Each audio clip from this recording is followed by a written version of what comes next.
If you agree that the terrorist group Hamas must be eradicated, like ISIS and others, then Egypt must allow innocent Palestinian civilians to be temporarily housed in Sinai, just south of Gaza. With their vast fortunes, Arab countries who claim their brotherhood with the Palestinians should set up ample infrastructure and provide basic needs to the Palestinians in Sinai, while Israel alone attempts to eradicate Hamas from the Gaza Strip. We can understand why Egypt is intensely hesitant to allow innocent Palestinian civilians to be temporarily housed in Sinai. While Sinai is vast and entry into proper Egypt is not a stone's throw away, Palestinian terrorists will very well be among these Palestinian civilians, and Hamas and Islamic Jihad could infect other parts of Egypt and create instability and even chaos for the Egyptians. Let's remember, like Israel, Egypt is not on great terms with the Palestinians in Gaza, mainly because of the Hamas terrorist organization and Islamic Jihad there. It's often stated that the Palestinians are barred from leaving Gaza, an unfortunate reality that both Israel and Egypt are aligned on for reasons mostly related to terrorism. But with the proper setup in Sinai, thanks to a fraction of the Arab world's vast fortunes, and perhaps support from the very Arab-friendly United Nations, these fears can be planned for and subdued. This will enable Israel to best attempt to carry out the nearly impossible work of eradicating Hamas-infested Gaza, where Hamas and other terrorist organizations have built hundreds of miles of tunnels, multiple levels of them, and positioned themselves to unleash some of the most ruthless and inhumane combat tactics. Not to mention, these terrorists will continue to use innocent civilians as human shields, including, unfortunately but quite probably, the living hostages they abducted last Saturday, October 7th. Israelis will likely lose thousands of soldiers in our mission to destroy Hamas and other terrorist organizations in Gaza. Doing so immediately risks the opening of a second front in the north, where our other enemies are eager to support Palestinian terrorists in Lebanon, another Iranian proxy called Hezbollah.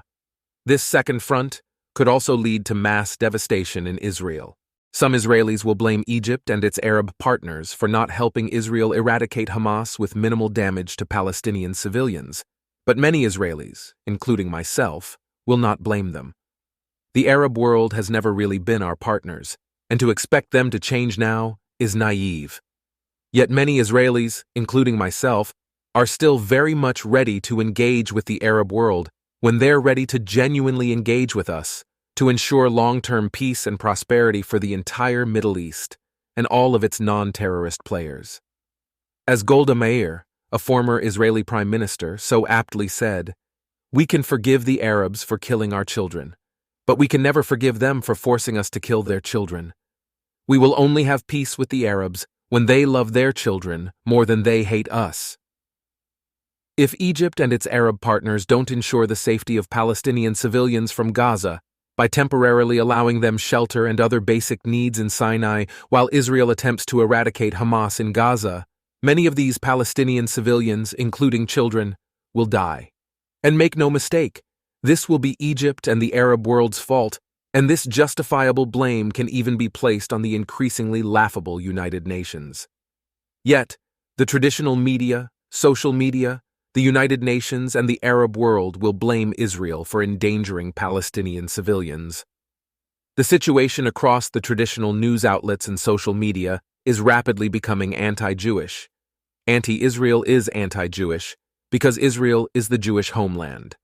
Even many Jews who don't support Israel on a regular basis fail to realize that anti-Israel is anti-Jewish. Anti-Israel is not to be confused with being critical of Israel. As a matter of fact, millions of Israelis living in Israel and around the world are critical of Israel, but they are not anti-Israel. Also, many people fail to realize that you can be pro-Israel and pro-Palestinian. They are not mutually exclusive. I am both. But let's get one thing straight, before the timeline becomes hazy for many. Pro-Palestinian demonstrations around the world calling for violent Palestinian uprisings and the gassing of Jews began after Hamas's massacre of Jews on October 7th and before Israel's response in Gaza. They were not solidarity with Palestinians, they were celebrating dead Jews. It is always interesting to note that only Western liberal democracies tolerate and give succor to the most heinous arguments and positions in public protests, wrote Gareth Cliff, a South African radio personality and television host who says he is not Jewish and has no ties to Israel. You couldn't pick it on the side of quite laudable things like education for girls in Taliban Afghanistan, gay rights in Syria, or against the death penalty in Saudi Arabia, he added. The Ayatollahs of Iran wouldn't allow women to protest the hijab there under threats of violence. But London, New York, Sydney, and even Johannesburg will embrace marches where people actively call for genocide. If Israel bombs Hamas, it's purposefully endangering Palestinian civilian life. If Israel gives civilians advance warnings to relocate from certain areas, it's engaging in ethnic cleansing. If Israel fires missiles into civilian infrastructure, where Palestinian terrorists purposely house their forces and equipment, Israel is committing war crimes. If Israel attacks northern Gaza, it's genocide. But if Israel pleads with the people of northern Gaza to relocate first, that's forced transfer, which is genocide. Don't you wish people would just say it, without beating around the bush? Let yourselves be massacred, Jews. Don't fight back. Don't do anything at all. Blaming one group, Israel, for another group's refusals and failures, Egypt, the Arab world, the United Nations, and others, is called antisemitism, also known as Jew hatred. Yet it's not the blatant antisemitism that so many of us think of when we hear this word. It's covert antisemitism, subliminal antisemitism, disguised as anti-Israel or pro-Palestine. And this is what makes it hard to detect. We all think we're just watching the news, but we don't realize that the news is perpetuating covert and subliminal antisemitism. Antisemitism, both covert and overt, is nothing new to Jews. What is new, relatively speaking, is that the Jews now have their own country, with impeccable defense and intelligence.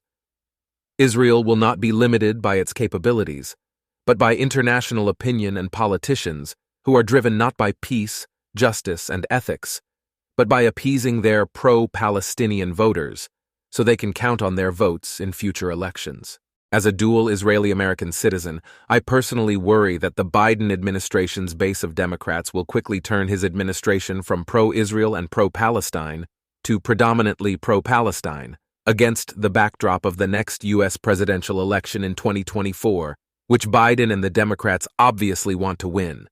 The pictures coming out of Israel and Gaza will only get worse in the coming days and weeks. The media and social media will use these to shock and awe people, because this creates addiction to the news and social media, which serves the revenues behind these journalism and social network companies. I will write more on this topic in the coming days, but for now, the Jewish future could very well depend on the outcome of this war. If Hamas is not completely eradicated, this could have unprecedented ramifications for Israel and the Jewish people across the world for decades to come. Please do not misunderstand me. I am not fear-mongering. I am trying to convey the immensely sobering reality, albeit from an Israeli-American Jewish perspective.